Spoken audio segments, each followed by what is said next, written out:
22 wins, 3 losses, 9 wins coming by way of knockout. 31 years of age from Norwalk, California. He is a 2008 United States Olympian, and he scored a unanimous decision victory over Amir Imam last year on the undercard of Wilder Fury #2. He lost in his last time out against Jose Pedraza, the former world champion. Please welcome Javier El Intocable Molina. Hey, how's everybody doing? I'm excited to be fighting this Saturday. I got a good opponent, a young fighter. He's undefeated. We've been training hard for 2 months already, getting ready for this fight. And I'm excited to put on a show in front of my hometown. We're going to have a lot of people there. It's going to be a great card, heavyweights. Arreola and Andy Ruiz is going to be a great action fight. And I'm excited, man. We got a good young fighter that we've been preparing for. I feel like a win over him is going to get me to the next level. So, we're ready for it. All right, well, Javier, you are part of a fighting family. Your opponent is also a member of a fighting family. He happens to be the nephew of Andy Ramos, who will be involved in our co-main event against Omar Figueroa Jr. It's astounding to me that he's just 20 years of age from Casa Grande, Arizona. He scored 5 straight knockout victories, including in his last outing in February, Jesus Borjorquez. And his record, 15 wins, no losses, 14 of those coming by way of knockout. Ladies and gentlemen, here is the fast-rising and the hard-hitting Jesus Mono Ramos Jr. Jesus. Thank you, guys. Like he said, it's going to be a tough fight. We have a tough fighter in front of us. He's got a lot of experience. And I expect nothing less from him than a tough fight. I'm prepared. We were in training camp for 8 weeks, and we were working hard, and we're ready for the best Javier Molina. Javier, you are his most difficult opponent to date on paper. You are a 2008 Olympian. You've been boxing pretty much your entire life, if I'm correct on that. Do you feel like your experience is going to play a significant factor on Saturday night on pay-per-view? You know what? Yeah, I feel like it's definitely going to play a role in this fight. We've been seeing his fights.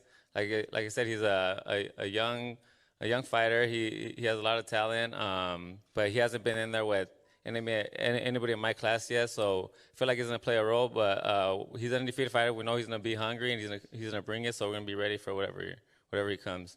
Do you feel like you could potentially discourage him in the sense that he's won 5 straight wins by knockout, only one guy's gone the distance, and when you're wiping out guys and you deal with the level of opposition like you, if you're able to keep yourself away from his power, do you think you can frustrate him? I'm not too focused on that. I'm sure he's prepared to go 10 rounds. He has a good team behind him. He has his uncle fighting as well, so I'm sure he has a great team behind him. So I'm not really too focused on whether he's going to be ready to go full 10 rounds or not. I'm over there preparing to do my job and ready for whatever he brings. Jesus, you could easily have fought lesser opposition compared to Javier Molina. You're only 20 years of age. Why did you decide to make this leap up so early in your career? I feel like we're ready for a big step up like Javier Molina. In my last fight, I called out Yardeni Ruiz. So if I want to get there, I had to fight guys like Javier Molina that are going to give me that experience. And I feel like I'm ready for him. I feel like I'm ready for this type of competition as well. Now, I know the history behind the Molina family, and also it's well documented. You're fighting on the same card as your uncle once again. How special is that for you to know that you're going to kick off the pay-per-view and your uncle, Abel, is going to be on the co-main event of a card of this magnitude? It's something huge for my family and for me and Abel, because we used to watch the pay-per-views together. We used to sit in front of the TV and watch them. And now we're a part of one. So it's something big, and I just can't wait for Saturday night. All right, one more question for the both of you. Then we'll get into Sebastian Fundora and Jorge Cota. Javier, being of Mexican descent, fighting on a card to kick off the Cinco de Mayo holiday, how significant is this for you? I mean, it means a lot to me. I grew up watching these type of events, and to be a part of it means a lot, especially fighting in front of my hometown. So, I mean, it's going to be a great night of boxing. Jesus, are you excited to be able to fight in front of the fans at Dignity Health Sports Park? Yes, of course. You know, being Cinco de Mayo, I think there's going to be a lot of Mexicans, and I think they're in for a treat. All right, now let's get into the second fight on the pay-per-view. And this one will be in the super welterweight division, scheduled for 12 rounds or less. Operative word on all these fights, or less, because I can't see many of them going the distance.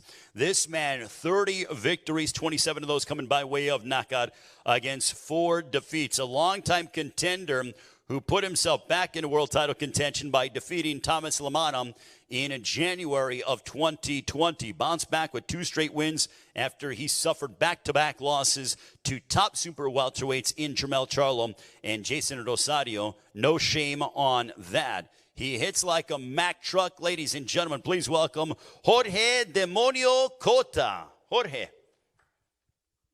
¿Unas palabras? Hola, buenas tardes a todos. Pues yo creo que no hay mucho que decir, no hay mucho que hablar. Creo que esta pelea muchas personas la quieren ver. Yo creo que decir que estoy bien preparado está de sobra, porque pues siempre me caracterizo por llegar bien a mis peleas, pero pues venimos muy motivados, gracias a Dios, para este combate. Good morning, everybody. Thank you for having us here. And to say that, you know, I'm ready, and to speak about this, it's kind of superfluous. I just want to be able to show what I'm capable of in this fight. I'm always ready. I'm always eager to go, and I'm going to be really set for this Saturday.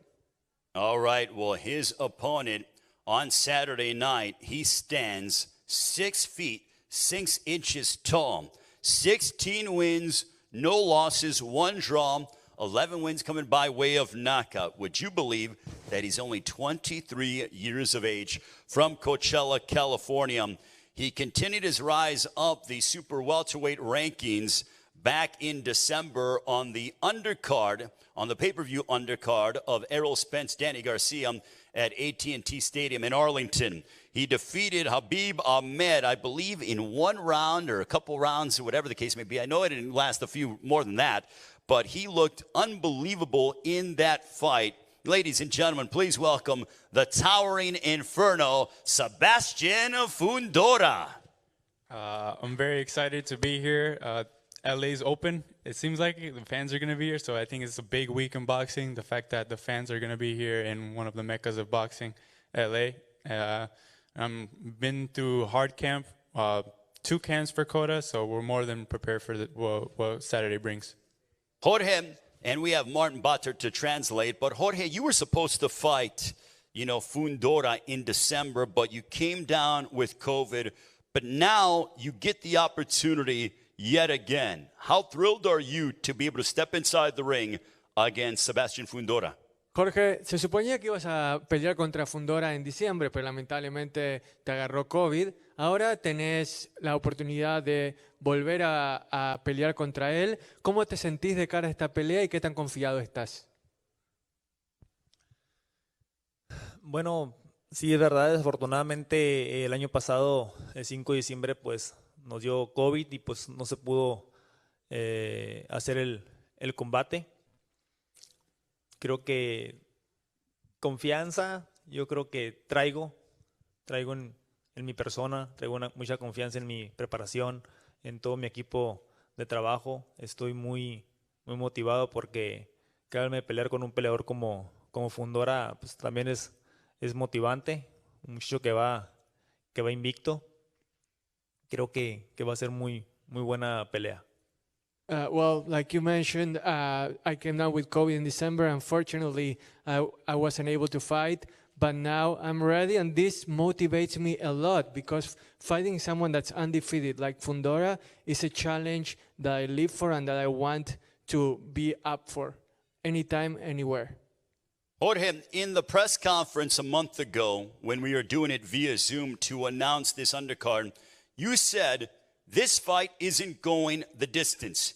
We're 2 days away until you guys collide on pay-per-view this Saturday night. Do you feel the same way? Sí, te sentís de la misma manera que cuando dijiste que esta pelea no iba a llegar a la campana final. ¿Te seguís sintiendo igual? Creo que sí. Creo que sí, yo creo que esta pelea difícilmente va a llegar a los 12 rounds y si los estilos se adaptan, yo creo que se va a robar la noche. This fight is going to steal the show, and I stand by what I said. It's a really tough proposition to think that this fight could reach 12 rounds. But we're going to steal the show, we're going to put on a great show, but don't expect this fight to reach 12 rounds at all. Sebastian, same question. Do you feel that the judges won't be needed for your fight against Jorge Cota? That's what we train for. My dad always tells me not to leave it to the judges, and that's what we plan to do.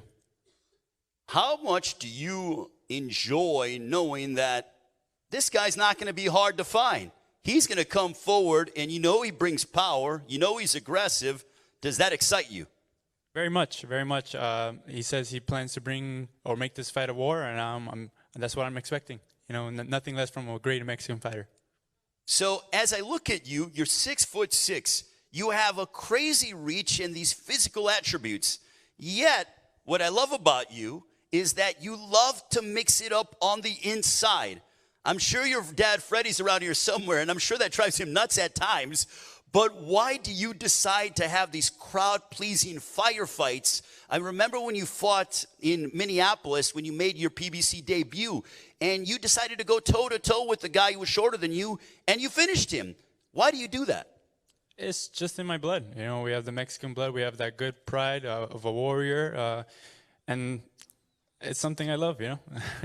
My final question to you both. Jorge, what message do you want to send to your opponent, Sebastian Fundora, as we are about just over 48 hours away until you guys collide? Jorge, pregunta final. ¿Qué mensaje te gustaría mandarle a Fundora a 48 horas ya de la pelea? Bueno, pues cualquier mensaje que le pueda mandar, creo que el 1 de mayo va a quedar más de claro. There is no message to send right now. The message you want to send is going to be plenty clear on May 1st. Sebastian, what message do you want to send to Jorge Cota? Bring your best. Bring your best because we're ready. We're ready for whatever he brings. I also want to acknowledge the esteemed trainer, the esteemed promoter of Sebastian Fundora, Samson Lukowicz, who is unbelievable and one of the best minds in all of prize fighting. Now let's get ready for the co-main event with Omar Figueroa Jr. and Abel Ramos. Listen, this fight, in my opinion, defense will be optional because these guys are going to bring it.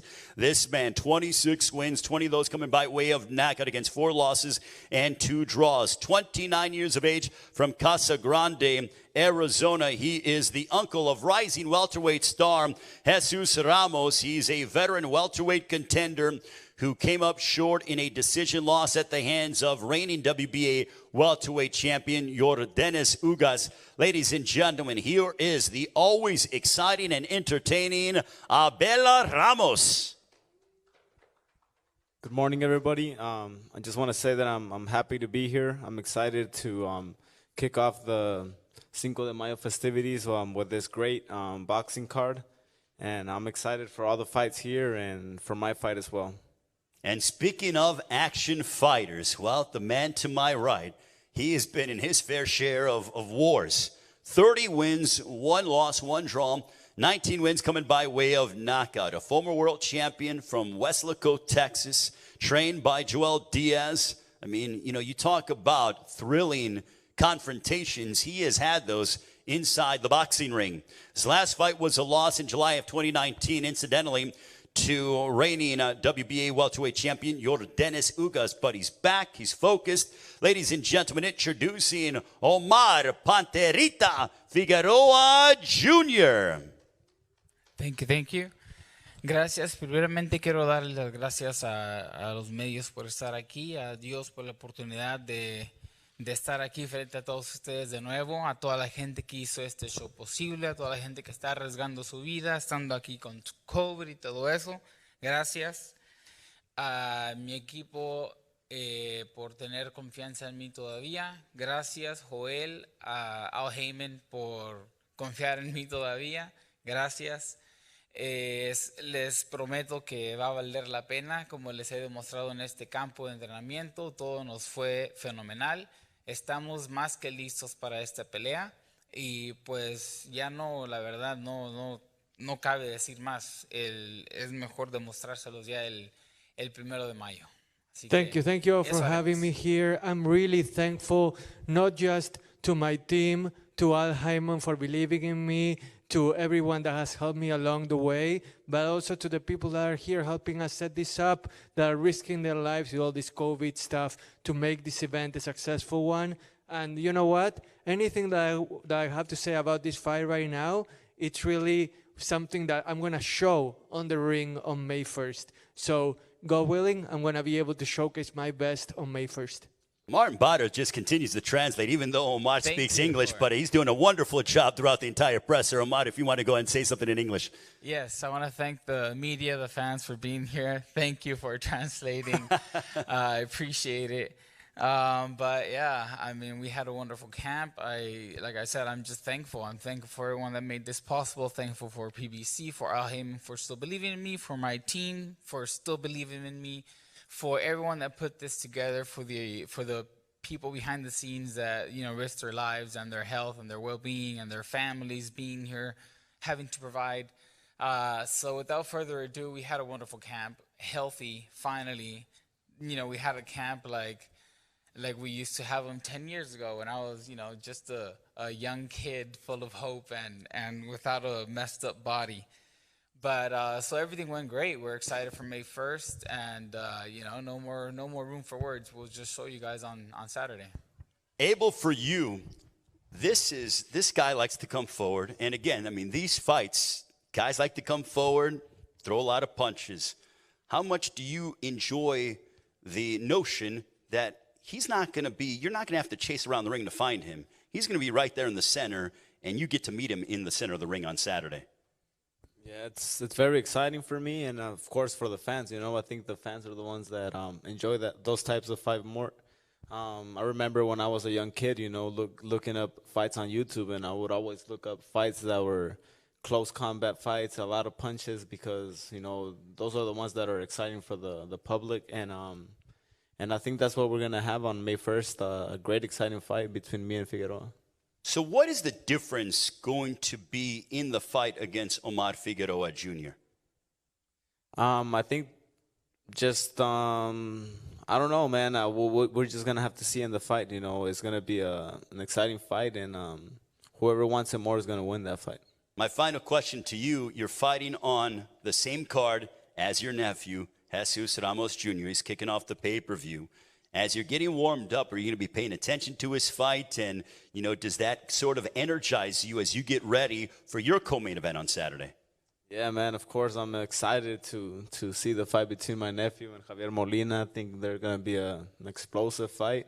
And, I'm going to try to keep my excitement to a normal level, because I still have to go out there and fight myself. Omar, for you, I look at you and everything that your demeanor, you seem to be so much happier. You seem to be, it's like the love of boxing got reignited in you. Not that you ever lost it, but you seem to be in such a great place physically, mentally, spiritually. Is that fair to say?